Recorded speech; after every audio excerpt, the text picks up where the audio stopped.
Yeah, yeah. All my rich niggas and bitch niggas, yeah, y'all know what's up. Where y'all rich niggas at? Where y'all bitch niggas at? Where y'all poor niggas at? On me. Shit. Hell yeah, nigga. Nigga, you don't know shit about that shit, nigga, on me. Get the fuck off. Get the fuck off me with that shit, nigga. Hell yeah. All my rich niggas get at me. Hell yeah. All y'all bitch niggas and poor niggas, get the fuck out of here with that shit, nigga, on me. Guys, Barrett Doll. It's here to make a video here on and tell a story about my life and my education. Okay, so guys, when I was 8 years old, I contracted pneumonia. Okay, it got very bad, got out of control. I was placed in the hospital for it, and they ran some tests, and it came back that the pneumonia had gotten so out of control that I actually needed a lung transplant. Okay, so that's what happened. I was placed on the lung transplant list and received my transplant pretty soon afterwards. Very hard on me. I missed all of third grade over it. I had to relearn how to walk again. I was in the hospital for 101 days. It was very hard, very difficult on me. At the time, I was a kid. You know, I wasn't good with names. I didn't remember the doctor's names, surgeon, all that. I was just a kid. Well, fast forward 20 years later. I am actually in college. I'm attending one of my colleges, and I am taking one of the beginning biology courses on my road to becoming a scientist and getting all of my graduate degrees in biology.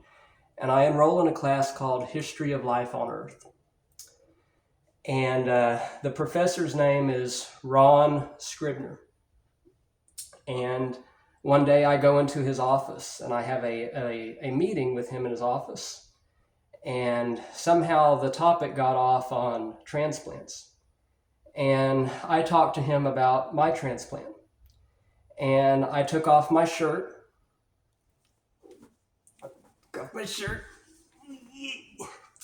I showed him all the scars up and down the sides of my body, the large scars from my lung transplant. And he looked at me and he said, I know. I was the scientist, I was the surgeon that saved your life 20 years ago.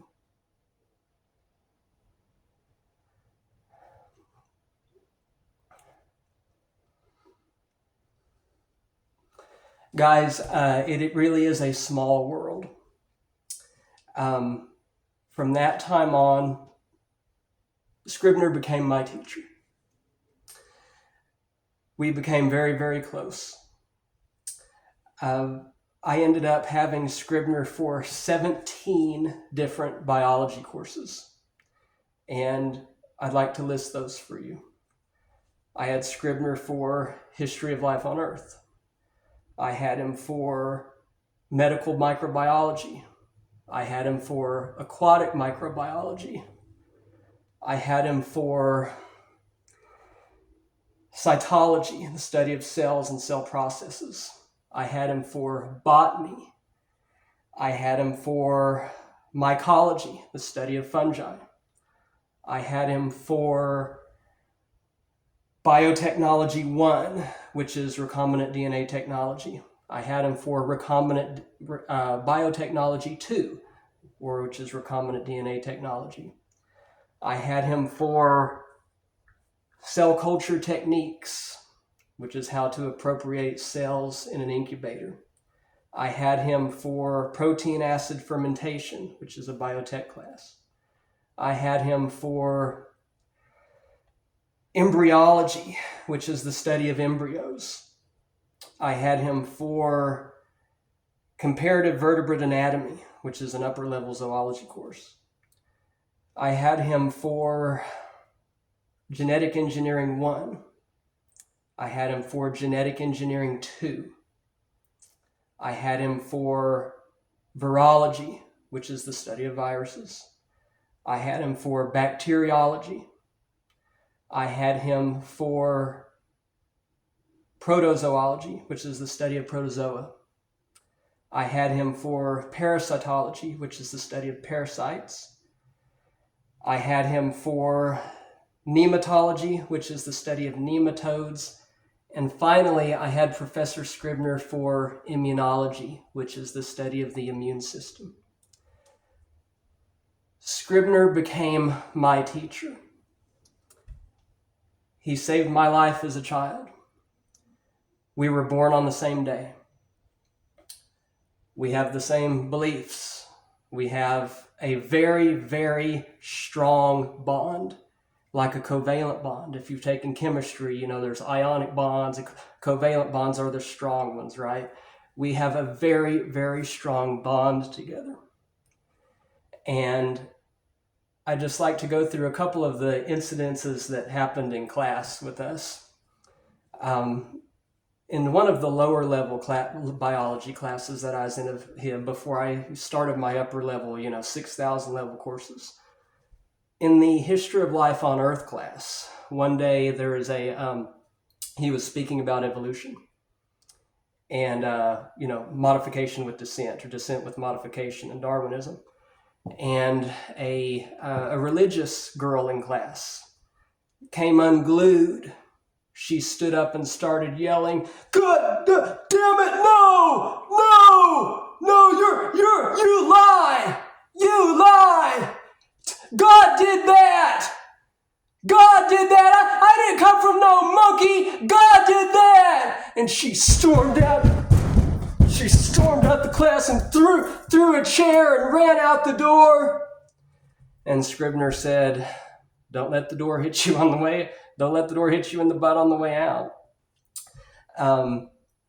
In the recombinant DNA technology class, I believe I was in cell culture techniques. Well, in that class, you get to use a lot of the equipment, a lot of the high-tech science machines, incubators, centrifuges, things like that. Well, the centrifuge is one instrument in a laboratory, one laboratory instrument that it takes training to use, and common sense, and a functional brain and intelligence to work. You have to balance it. If you have a tube in one, hole slot 1, you need one in 7 to balance it out, or 3 and 9.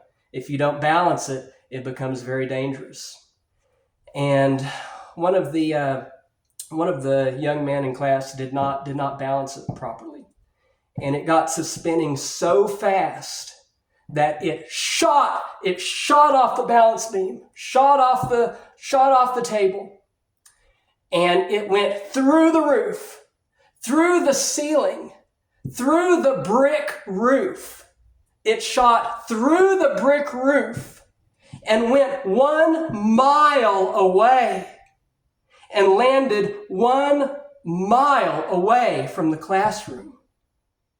That is how powerful and dangerous that laboratory equipment can be if you're not a certified BSL level 7 scientist and you don't know how to use it. Labs can be very dangerous, people. That was another memorable incident in class. Guys, he taught me so much over the years. If you love someone and you truly love a student and you care about them, and by all means, I was the teacher's pet, okay? If you love someone, you make them work for what they have. You don't give them anything. You don't just give out grade. You don't just give out an A because you like that student. No, he made me work for every single thing that I had. Every single grade that I got, I had to work for. And that has helped me in my life. It's helped me in my everyday life, my interactions in the work with the world around me and organisms, and knowing my place in the ecosystem, knowing my place in the world. That's the entire point of biology. And that's the entire point of science, is to know your role in the ecosystem. And he has allowed me to do that. because he taught me and he educated me.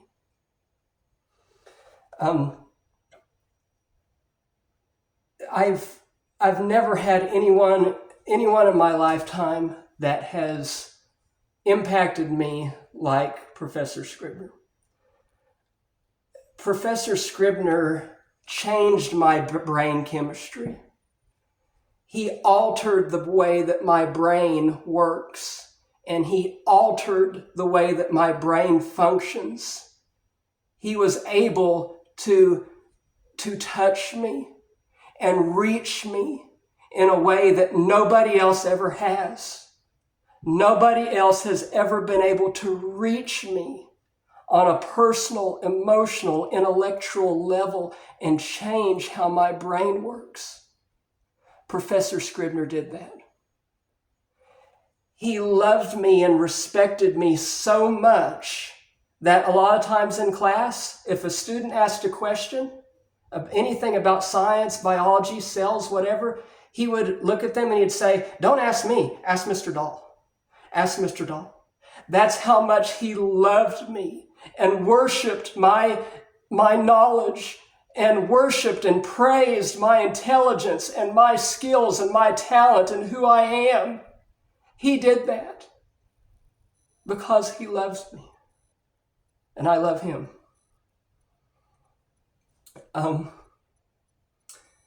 My running coach, he definitely taught me a lot about running. There's no doubt about that. But as far as everything that I know about the world and all of my knowledge that I have and the person that I have grown into, the adult that I have become, and the human being that I have grown into and formulated into as an adult, the person that I am, is because of one man, my teacher, Ron Scribner. He is everything that I am and everything I ever will be, and everything that I have become is because of him.